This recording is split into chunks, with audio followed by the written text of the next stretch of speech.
Hi, and welcome to EV World News. We're talking about electric vehicles, green energy, and the stock markets. I'm here today with founder and editor Bill Moore. How you doing, Bill? Doing great, thank you. Well, for starters, I thought, that there was some pretty big news in the stock markets today. We're sort of in the stock, we're in the crypto space. So Sam Bankman-Fried got sentenced today to 25 years in prison for Ouch, the really? FTX fraud. Wow. Yeah, prosecutors were asking for 60 years.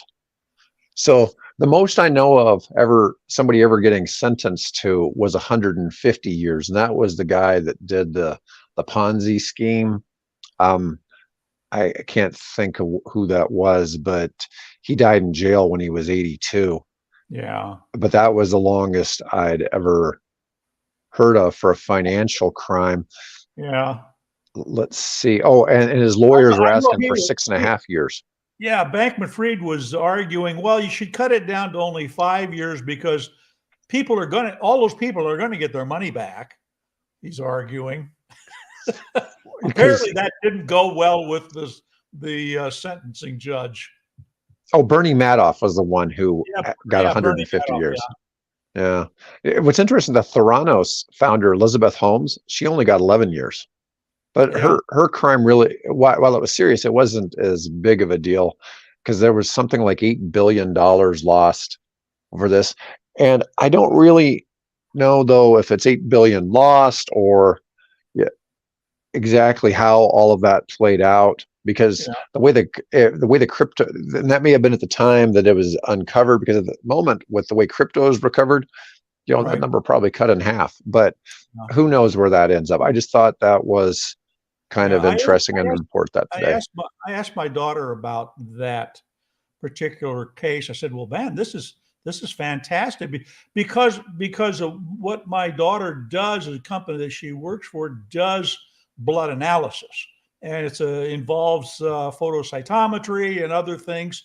And so I asked her, well, this would really change things, for if you just did this simple, blood test yourself, and it would diagnose all of these diseases and things." And she said, "Dad, it's a scam. It's not going to work, Dad." Well, Oh, that was on the whole Theranos thing. yeah, yeah, Yeah, yeah. It's crazy to think that was a scam. You'd like to think, though, that that'd be possible. If you remember when Star Trek used to be out, and the doctor would have the little scanner he'd take to you. right. He had his iPhone out, and he was scanning you with it, and And you know, some of that is actually coming to be. Those attachments you can put, or apps that'll look at certain things. And yeah, I mean, we could eventually get there, but apparently the technology that she was pushing apparently just had technical fatal flaws about it, that unless you were trained in that particular science, you wouldn't think it was. You can heap a whole bunch of big words on people and get them to believe it. So right? No, I get it, but that was kind of a crazy fraud. I was going to say there's a few things I still want as features on my phone: bottle Mhm. opener, lighter, and stun gun. I mean, these all things like that. They should be able to make the battery enough that I could stun somebody with it. Yes, I saw somebody who was it? They've got now this nuclear battery that'll last 10,000 years. I mean, it's only like this big, but Hmm. so I don't think you can run a phaser with it. No. So my next story today, Bill, is the New York Stock Exchange has commenced delisting procedures against Fisker, which is Yeah, symbol FSR. It's kind of sad to see. Fisker just has been underwhelming. We talk about this sometimes, how the EV space, how so many of the companies are so fragile. yeah, And we've got a few really good, Tesla's a good player. We've got BYD, we've got, you know, that are pure. Of course, BYD also makes plug-in hybrids, right, but you got Volvo and Hyundai that are doing well in the EV space, but they're legacy automakers. But right. the people who've tried to come in and just be electric, we've seen so many failures from like Proterra. It is I've talked tough. a lot about Mullen. It's not easy to jump into the car business. Not easy at all. No. No, it's I expensive. would, It's a big business. It's not necessarily something to do with EVs. You could go try make any kind of car, and it may not work out. What is it? This guy's got this car called the Venom, and he's sold like supposedly sold like 40 and delivered 3 or something like that. You know, Yeah. it's Well, you see things in the gas look at cars. the DeLorean. You know, Yeah. and Well, they're trying to come back again as a pure EV. So, I and it mean, looks cool. well, yeah, but given the current climate, it's tough for the legacy automakers to make it. And Tesla's cut back, their pricing, and they're saying, well, if you're interested, we're going to give you, if you've got the appropriate equipment on your car, and let you, use FSD now, full driving, automated driving. Well, for 1 month for free. Yeah, Yeah, month for free. yeah. So Yeah, that's whatever it takes to, keep things rolling along, they're trying it. well. So while we've got this bad news about Fisker, at the same time, they slashed the price of the Ocean, its only model, by nearly 40% to Yep. $37,499. That is crazy. Now, if they did go out of business, there's something done with money for warranty work. So even if a company went out of business, there's a certain set of money that they have bonded to Yeah. cover warranties. So it's not a situation that they wouldn't be able to get the car fixed, but I think car companies have to keep something like 10 years worth of of parts. spare parts, yeah, to cover those things. So, yeah, it's sad. I mean, like I said, I interviewed Henrik between his first failure and this one. And when you know somebody personally, I've had a chance to meet him personally, you kind of have a little bit more of a emotional investment in that person. And I was really excited to see him come back, and now he's going through this. But would it surprise me that he comes back again at some point? No.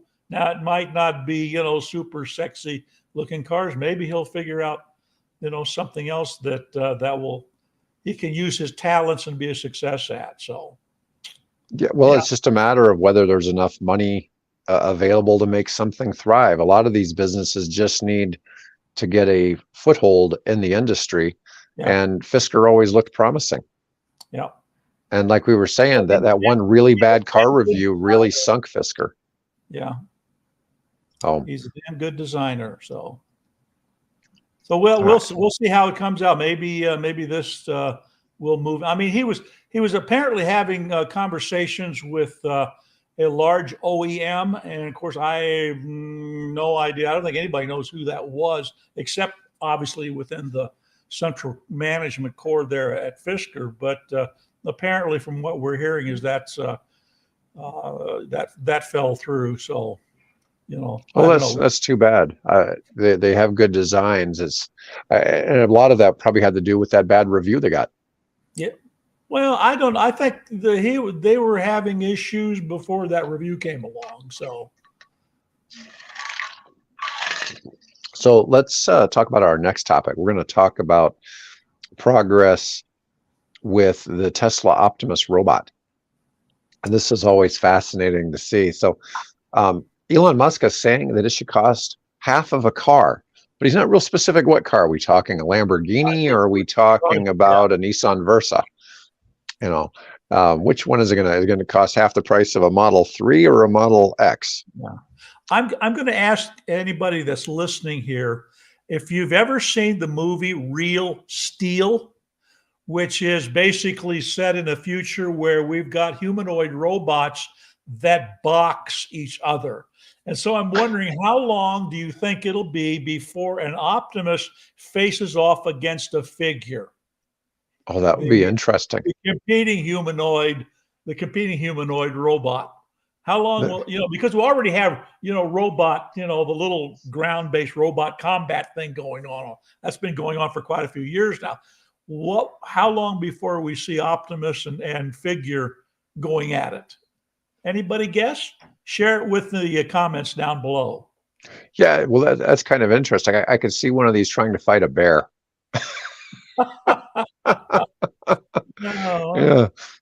So, it's interesting that The robot was first announced with a dancer disguised as a robot. Oh, it was actually a human disguised as a robot for visual aid. And now they've actually got the device up and moving around.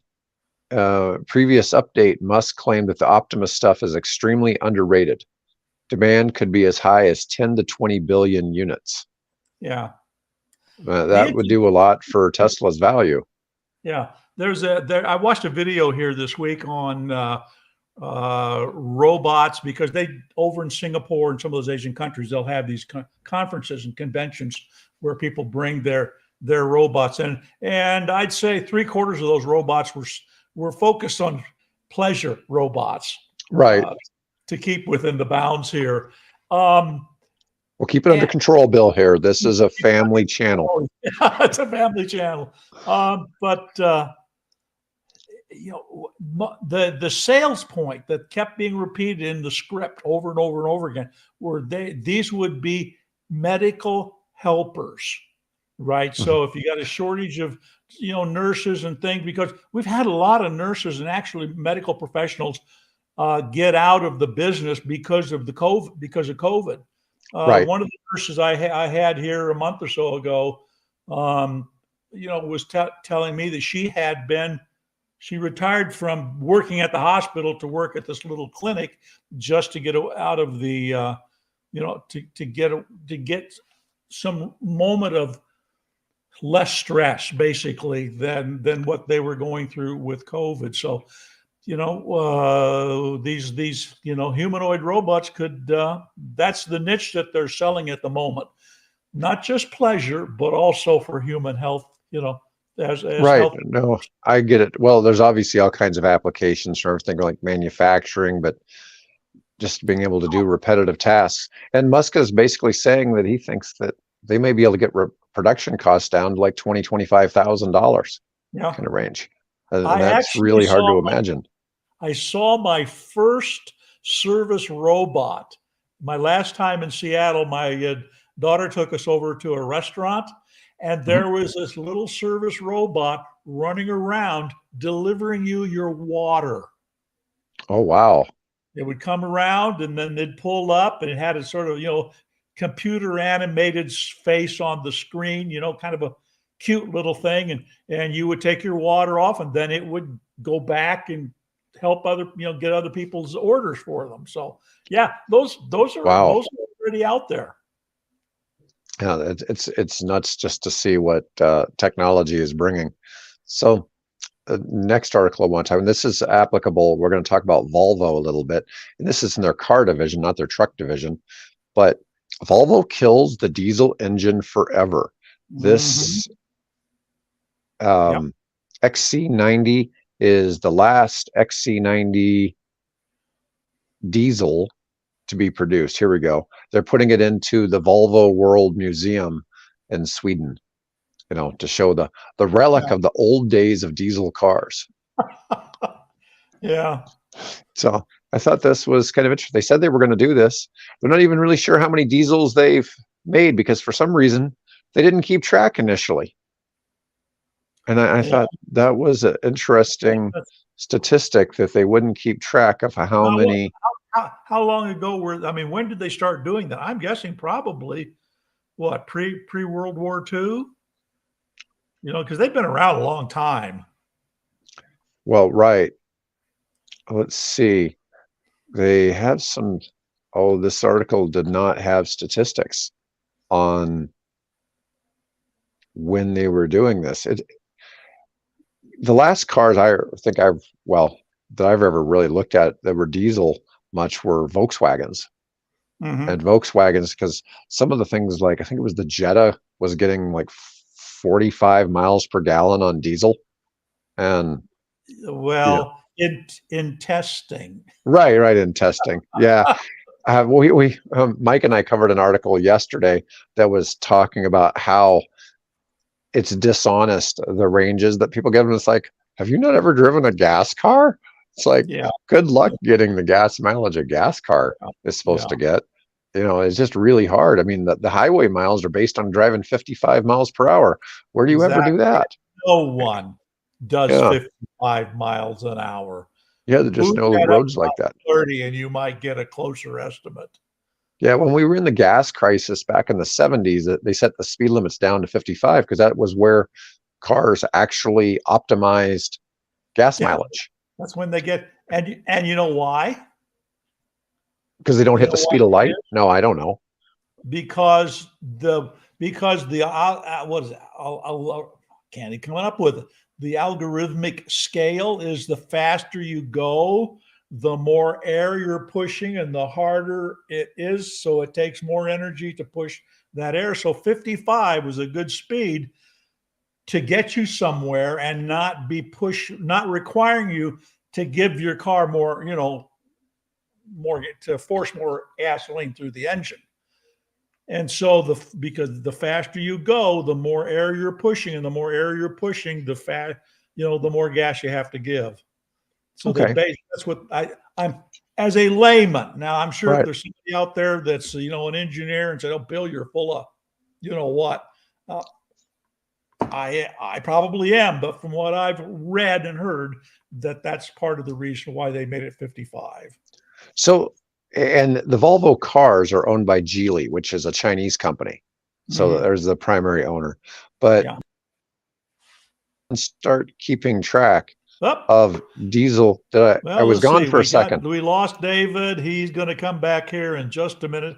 There he is. He's back. Okay. Okay. Okay. I don't know how long I was gone for. I saw me black out for a second. Nah, it was probably about 5 seconds, something like that. Okay. Okay. So Volvo didn't track diesel car production until 1991, and it's built more than 9 million diesels since then. Wow. And they started building them in 79. So they had no records from 79 to 91. So there's 12 years missing. So that's, I just thought that was interesting that Volvo has stopped that. We see a lot of adoption and a lot of world leadership in the EV space coming from the Scandinavian countries Yeah. in a very big way. All right. So I'm going to move What else on you to, oh, I've got lots today. Somehow I came up with another article about Sam Bankman, which I don't care about. got? We brought it up. Let's see.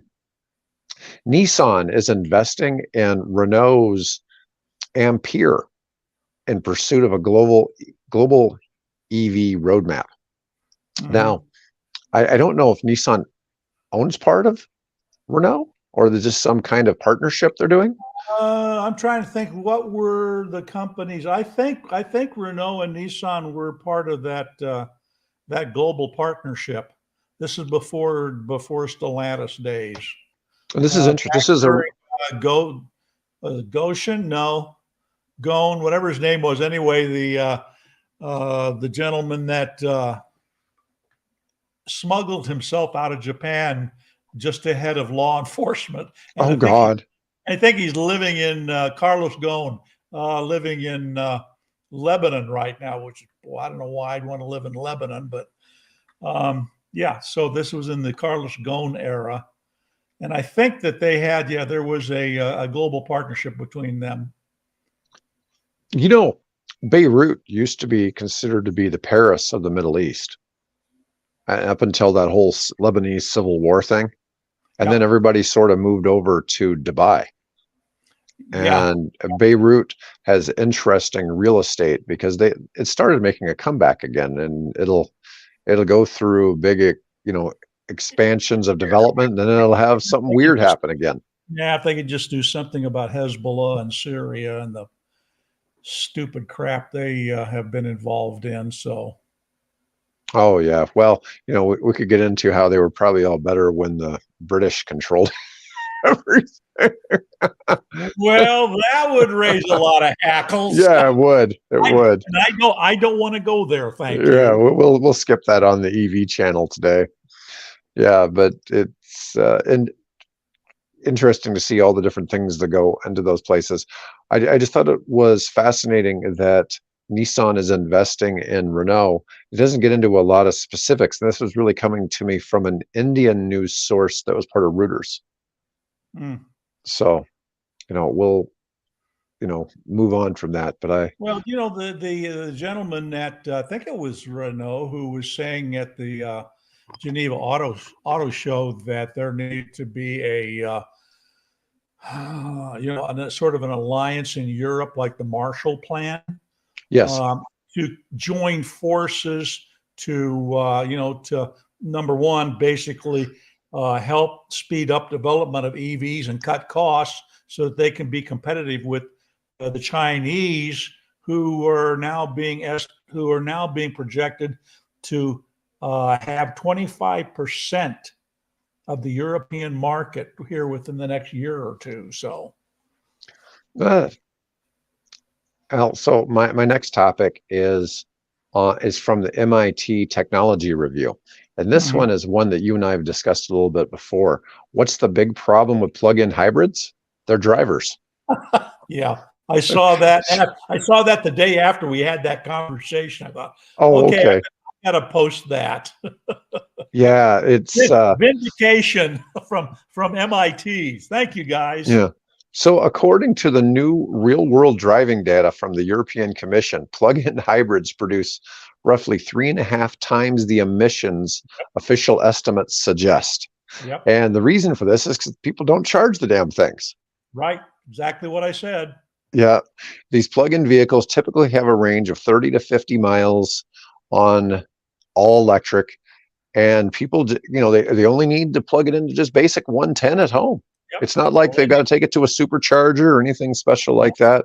I suspect a lot of owners may be renters, and they got it thinking they didn't really think it through, or maybe they thought they just charged it up occasionally.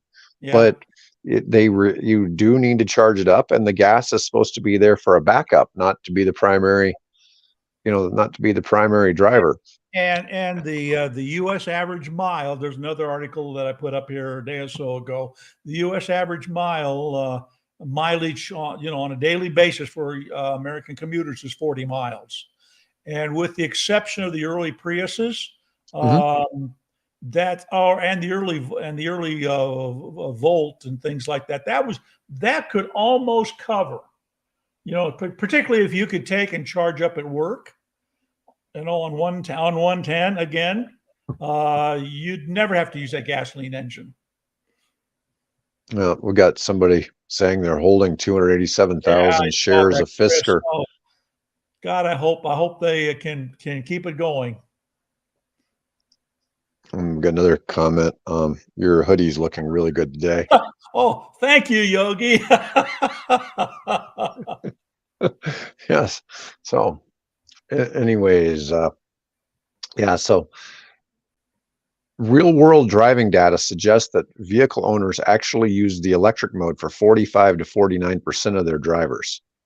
And if they were company provided cars, they only did 11 to 15%. Now I can kind of see that, because if it's a company provided car, people may not go to the trouble of just trying to configure things at home. And they could also be renters. Yes, If they're a exactly. renter, I honestly, I just couldn't imagine going and spending a lot of time sitting at a charging station, Yeah. with just a plug-in hybrid. They should, but Plug-in hybrids aren't engineered for rapid charging. no. Well, and the thing is, they really need to be something where somebody is charging them at home, Yeah. and that's the idea. And they fit that market really well. So I just thought that was kind of timely that came out, because you and I discussed that Yeah. from time to time. Well, I Let's posted it on the RSS stream for that exact reason. I thought, I got some vindication for what I was arguing. Thank you. Somehow I missed something today. I thought I had an article on the Toyota Hilux. So they're going into Yeah, they're doing production of an it's all going to be EV pickup. Hilux. Yeah, yeah, And so, despite all this, where Toyota is anti-EV, they are building a very large battery plant on the east coast of the United Mhm. States right now Yep. for EV production, and they're putting the Hilux into EV production. But what is special about the Hilux? What country do they not sell the Hilux in? Oh, in the United States, of course. Right. Yeah. And yet the Hilux is one of the 5 best selling cars in the world. Yeah. They don't sell in the United States. Now, No. if you are some kind of Asian or Middle Eastern warlord and you're watching this, your car of choice, the Toyota Hilux, will now be available as all electric coming up in the next year or so. Yeah. So Okay. that'll be Oh, interesting. Fisker is currently up 35% on the day. Maybe that price cut has helped. So good deal. I wonder what's driving that. Did somebody come in and say that they might acquire it? That would be the thing that would really drive up the price, is if all of a I don't sudden know. somebody says they'd step in. We're really, the EV space, we were talking about this earlier, needs some consolidation, Well, and it's going to happen. Yeah. it's going to happen. It's going to happen. But like I said, we want to see the big three. We got several companies we'd like to see them acquire. Fisker is probably one we didn't even mention, but we were talking about Aptera, Canoo, Rivian. Yep. Would all be good targets for the big 3 automakers, and as well as Apple. And Uh, so, yeah. Go EV. Canoo. yes, yes. End of Q1. Oh, okay. Huh. That's it's just interesting that it's up 35%. Well, good luck with that. Yeah. I really, I don't want to be a bag holder No. on Fisker.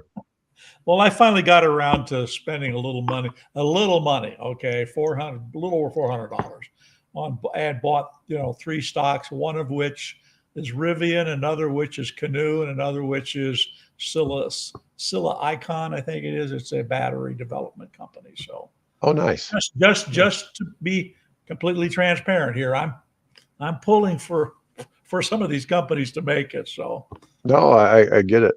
So next, and I noticed the thing about that I was missing the article about Toyota, because I was looking at this deal on Hyundai. Hyundai Motor doubles down on EVs as it ramps up investment in Korea. Now, that's a nice looking Santa Cruz, a little pickup truck from Hyundai. It's sharp looking vehicle, but Hyundai's massive, investment in both battery facilities and EV production in the state of Georgia. They're supposed to be putting cars out by the end of the year in Georgia, and they're predicting they're going to make about 25,000 EVs per month in Georgia. Lots of jobs. fingers And crossed. Yeah. yes, Yeah. let me see. So Hyundai is going to invest 68 trillion won, which is $51 billion over 3 years in South Korea to ramp up EV production and new mobility business and hire 80,000 new employees. Wow. It sounds bigger though when we express it in won. Yeah. So it's about, we watch some of the Korean soap yes, opera rom-coms and things, and they're always talking about, can you give me 1,000,000 won? Can you loan me 1,000,000 won? Then I go look it up, the exchange rate. Oh, that's $25, or some yeah, silly right. like that. So yeah. And I got an Ionic 5 ad in the middle of it. Let's see. But Hyundai's been the one that we were talking about, had the crazy expensive batteries. They had the expensive Ion Flush and all that, but they are at least producing nice looking EVs that Oh are yeah. selling, Yep. But I there is some, remember something happened at that company. They were designing very generic, totally forgettable passenger cars. And then something, I don't know what it was management wise, but something at that company happened, and they started creating really, in my view, really beautiful automobiles. They went, because my dad had a Hyundai or it was a Kia, one of the two. It was just a plain Jane vanilla, runabout sedan. And then they did something. If somebody knows, I'd love to know what happened at that company that turned them around and made them, come up with such beautiful designs, because they've really done a masterful job. all right, Bill. So my last one for today, because I get a lot of criticism for being too far left. So we're going to do one that's a little bit more to the right. So, They haven't talked to me. oh, well, no, I realize that. Well, I get criticized from both sides. I told you, I get it from both sides. I'm not left enough, and then I'm too left. It depends on where people are at. They don't know where my politics sit. But anyways, big oil flourishes despite Biden's climate policies. And Yeah. we've talked about some of this a little bit before, but in that even though EVs are growing, world oil usage is going up at the same time. And Record U.S. oil production, record production, oil production. yes. Booming exports, rapid jobs growth, soaring CEO pay and shareholder returns. Almost any other metric, the U.S. oil and gas industry has flourished under the current president, even though his administration has pushed hard to transition towards carbon-free future to fight climate change. Excuse me while I go over and pull the rug under that argument. You know, it's interesting to see, though. So part of this, though, is it has to do with Ukraine because it's pushed some pressure on Russian oil exports. And for a while, India was soaking up all of those. And I think they finally stopped. Not anymore. They're not taking any more. Nope. Right. So this has caused some of your other companies, BP, Shell, Exxon, Chevron, to rack it up. $410 billion in profits. Oh, they're over the course of the last 3 years. That's about 140 billion a year, a 100% increase over the first 3 years of Trump's presidency. And it's just hard to fathom that it's right. But of course, the price of oil has been a whole lot more expensive for the last 3 years. So that's a lot of where that comes from. Yeah, it's been what, around $80? I think it's been kind of the average. Yeah, but I think about what the price is at the pump. Where they put a cap on that, so. Right. And, you know, it's just, I just thought I'd report on that because it's a little bit different to see because while EVs are having a big effect on, emissions and things like that, there's still no shortage. More people are driving than ever. Yeah. Yeah. So while EV sales are going up, the sales of gas cars are not going up. Yeah. Yeah. So the growth in the automotive space has all been in the EV sector, or at least worldwide. And so, it's just a matter of time, but passenger cars only use 25% of oil production. So it's, it'll be interesting to see where that all plays out as we go down the road. Yeah, well, two items I want to touch on. The first one is New York City is the first metropolitan area, large city in the United States to implement a congestion charge. So starting, I think, next month, I believe, if you drive into Manhattan in a private automobile and you go below, I think, basically Central Park, so that's the south side of the island, that you're going to be charged $15 during normal business hours. Now it goes down, I think, in the evening and things like that. But they're the first city to implement a congestion charge. So the other one too is, of course, the Baltimore, the Francis Scott Key Bridge going down. The freighter hitting that and the impact that is likely to have on not only the automobile but just general. I think the city of Baltimore, I heard, is losing about $100 million a day in operational revenue from the operations of that port. And they figure it's going to take.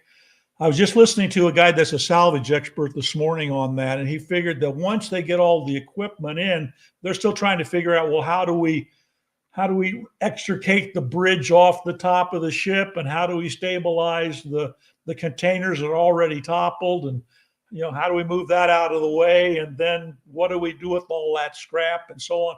But he said he figured it would take, once they get everything in place. And I guess he pointed out, if you had to have a disaster like this, Baltimore is where to have it because they have all of the resources to address the problem, either there within the harbor complex or in the adjoining, spaces in, the Port of New Jersey and Virginia Beach and those areas along the East Coast. So that equipment is being moved at the moment to get it there. They have to figure out, they got to coordinate, because this is like about 3 different entities that are going to be involved. One that deals with the ship and the cargo, another which deals with the the safe removal of the fallen spans and creating the making sure that the channel is navigable. But once that happens, with they get in place, he thinks it'd take about 5 days to extricate the ship from underneath, and then to tow. What he's suggesting is they just get a bunch of tugboats and strap all that scrap from that bridge onto the onto these vessels and then tow it. And there's a place off to the west side of the port where they can haul that all over there and cut it up, and they can be back in business. The bridge won't be there, but at least they can have the flow can resume, because there are ships trapped in the harbor, and there are ships starting to tack up, back up down the Chesapeake that that we're looking to offload their cargo. So I'm guessing probably within 10 days to 2 weeks, we might be able to see that that harbor open up again. All right. Well, good deal. Bill, thanks for doing the show with me today. Folks, thanks for watching. And we'll be tomorrow. I'm going to do the show a little bit later in the day on stock trades. We'll do it at the end of the day with Adib. Anyways, going to end the stream for today.